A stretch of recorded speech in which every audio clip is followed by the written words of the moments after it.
Hello sign gang, कैसे हो तुम सब मजे में हो ना। My wife is actually the future टैरेंट empress का चैप्टर नंबर 24 शुरू करते हैं। चैप्टर की स्टार्टिंग में हमें ल्यूक्सी को दिखाया जाता है। वो बहुत थक गई होती है और अपने मन में बोल रही होती है, आज भी ये धनुष मुझसे संभाला नहीं जा सकता, और उस धनुष का नाम होता है सन बो। फिर ल्यूक्सी उस धनुष को छूते हुए बोल रही होती है, मुझे पता नहीं कि जाओ क्लैन में किसने मेरी मदद की, और मुझे ये भी नहीं पता था मेरे पति ने एक लाइट इमोर्टल एक्सपर्ट को घर में रखा हुआ है। अगर ऐसा है तो फिर हमें ल्यूक्सी को दिखाया था। ल्यूक्सी घबरा जाती है और अपने मन में बोल रही होती है, आखिर वो कौन था जो मुझे जान से मारने आया था। पीछे से यून आके बोलती है, स्पिरिट लॉर्ड क्या आप ठीक हो। फिर ल्यूक्सी यून को रोकते हुए अपने मन में बोल रही होती है, क्या ये शाही परिवार से था या फिर विच क्लैन से था, और जाने अनजाने में क्या मैंने किसी लाइट इमोर्टल एक्सपर्ट से दुश्मनी ले ली क्या। फिर ल्यूक्सी बोलती है, जो भी हो, इस सन धनुष की मदद से मैं उसे जान से तो नहीं मार पाई, लेकिन उसके शरीर में वो निशान तो बन गया। अगर वो दोबारा मेरे पे हमला करने आएगा तो उसे पता है कि आखिर उसके साथ क्या हो सकता है, और उस बार मैं उसे जिंदा नहीं छोड़ूंगी। फिर ल्यूक्सी यून को बोल रही होती है, मेरे लिए पेन और पेपर लेके आ, मुझे कुछ मैजिक ट्रेजर बनाने हैं, और तू यूसी की मदद ले सकती है उन सारे चीज को ढूंढने के लिए, और वो चीज जल्दी से जल्दी ढूंढ के लाना। और यून बोलती है ठीक है। फिर हमें ल्यूक्सी को दिखाया था। ल्यूक्सी अपना सर झुका लेती है और नीचे देख रही होती है और बोल रही होती है, आखिर ये हो क्या रहा है। इस बार मेरी जिंदगी पिछली जिंदगी से बिल्कुल अलग है। फिर हमें ल्यूक्सी को दिखाया था। ल्यूक्सी बोल रही होती है, यहाँ तक कि मैंने अपने पति को भी मुश्किल में डाल दिया मेरी वजह से। नेक्स्ट सीन में हमें म्यूजिन को दिखाया था। वो पीछे मुड़ के देखती है और वो बोल रही होती है, आखिर हुआ क्या। तभी म्यूजिन चौंक जाती है और हमें चुन यांगजी को दिखाया था। उसे बहुत ज्यादा चोट लगी होती है और उसके सीने में एक तीर भी लगा हुआ होता है और एकदम खराब हालत में होता है। और म्यूजिन बोल रही होती है, आखिर तुझे इतनी चोट कैसे लग गई, आखिर कौन था। फिर चुन यांगजी बोलता है, मैं बस चौकन्ना नहीं था, इसकी वजह से मेरे को इतनी सारी चोट लग गई। तभी चुन यांगजी अपनी लड़ाई के बारे में याद करता है और अपने मन में बोल रहा होता है, ऐसा लगता है कि मैं पहाड़ पे अपना ज्यादा समय बिताता हूँ, इसीलिए मुझे पता नहीं कि इतने खतरनाक एक्सपर्ट भी इस दुनिया में मौजूद है। फिर म्यूजिन बोलती है, क्या मैं तयन सेक्ट में वापस चले जाऊँ और किसी को लेके आऊँ जो तेरा इलाज कर सके। फिर चुन यांगजी बोलता है, उसकी कोई जरूरत नहीं है। फिर चुन यांगजी अपने बैग से एक स्क्रोल निकालता है और बोल रहा होता है, चाहे कुछ भी हो, मैं अभी भी तायन सेट का 9 मास्टर में से एक मास्टर हूँ। और वो स्क्रोल को खोलते हुए बोल रहा होता है, इतना चोट तो मैं अपने ऊपर संभाल सकता हूँ। नेक्स्ट सीन में चुन यांगजी उस स्क्रोल के पेपर को अपने शरीर पे चारों तरफ से लपेट लेता है और बोल रहा होता है, म्यूजिन मेरी 3 दिन तक मेरी रक्षा करना। म्यूजिन बोलती है ठीक है। नेक्स्ट सीन में म्यूजिन बोल रही होती है, तो क्या तूने म्यू ल्यूक्सी को मार दिया। और हमें चुन यांगजी को दिखाता है, वो चारों तरफ स्क्रोल लपेट लिया होता है और उसके अंदर बैठ जाता है और वो बोल रहा होता है, मुझे ऐसा लगता है कि वो अभी भी जिंदा है। ये बात सुनकर म्यूजिन के होश उड़ जाते हैं। और नेक्स्ट सीन में म्यूजिन चुन यांगजी को मारते हुए चिल्लाते हुए बोल रही होती है, आखिर तू इमोर्टल है किस चीज का जो तू एक मामूली से लड़की को मार नहीं पाया, तू एकदम बेकार है, कचड़ा है, कचड़ा। तभी चुन यांगजी बोल रहा था, अरे एक मिनट, मुझे चोट लगी है। तभी म्यूजिन रुक जाती है और एकदम ध्यान से सोच रही होती है और म्यूजिन बोलती है, ये मत बोलना कि उन लोगों को तेरे बारे में पता चल गया है। फिर चुन यांगजी परेशान होकर बोल रहा होता है, मैं मजबूर था मेरे थंडर आर्ट टेक्निक का यूज करने के लिए। ये बात सुनकर म्यूजिन बहुत ज्यादा गुस्सा हो जाती है, आसपास की सारी चीजों से चुन यांगजी पे हमला कर देती है। और चुन यांगजी चिल्लाते हुए बोल रहा होता है, एक मिनट, हम लोग ये बातचीत करके भी हल कर सकते हैं, मुझे कहीं और मत मार, मुझे बहुत ज्यादा चोट लगी है। नेक्स्ट सीन में हमें कहीं और का सीन दिखाया था और हमें यूनिची हे को दिखाया था। वो कुछ सोच रहा होता है। तभी यूनिची हे अपनी पिछली लड़ाई के बारे में सोच रहा है, जहाँ पे चुन यांगजी अपना थंडर आर्ट टेक्निक यूज करता है। और यूनिची अपने मन में बोल रहा होता है, मुझे ऐसा क्यों लग रहा है कि वो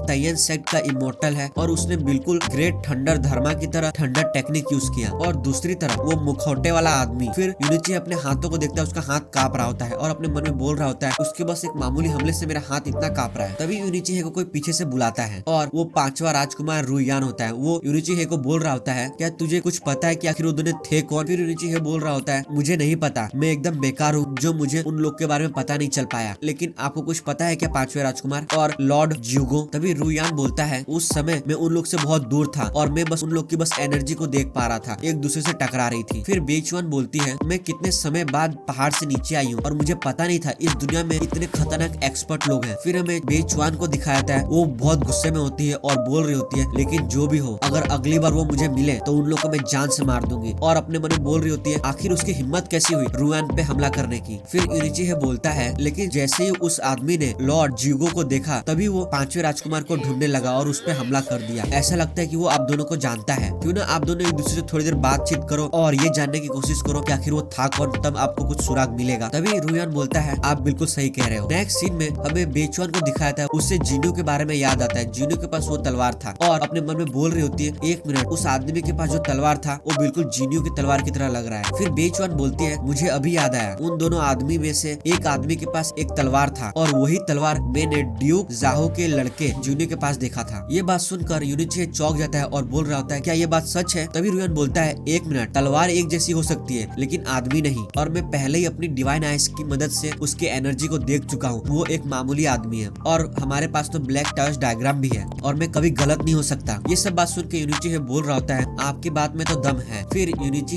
जीनू के घर की तरफ देखता है और बोल रहा होता है जब वो स्वॉर्ड मास्टर इस जाहो घर से निकला था तो इसका मतलब यही है कि इन जाहो लोग का उस आदमी से जरूर कुछ लेना देना है और अभी मुझे जल्दी से जाके ये सारी बात महाराज को बतानी होगी। फिर रुयान बोलता है ठीक है, लेकिन ये जाहो क्लैन बहुत ही बड़ा है और अगर ये कुछ भी प्लान कर रहा होगा तो हम लोग को पहले से सावधान रहना होगा और बिना सबूत मिले हुए कुछ बड़ा बखेड़ा मत खड़ा कर देना वरना हम ही लोग को बाद में प्रॉब्लम होगी। नेक्स्ट सीन में यूनिची रुयान को बोलता है मैं अब जा रहा हूँ, ये सारी बात मुझे महाराज को ही बतानी है। फिर रुयान बोलता है ठीक है। नेक्स्ट सीन में यूनिची वहाँ से जा रहा होता है और हमें जीनू को दिखाया था। जीनू वहाँ पर पीछे छुप के सारी बात सुन रहा होता है और जीनू परेशान होकर अपने मन में बोल रहा होता है धत तेरी की, मैं तुम लोग को जान से मारना नहीं चाहता हूँ लेकिन अगर तुम लोगों ने कुछ भी उंगली की है तो फिर, और यहाँ पर ये चैप्टर खत्म होता है।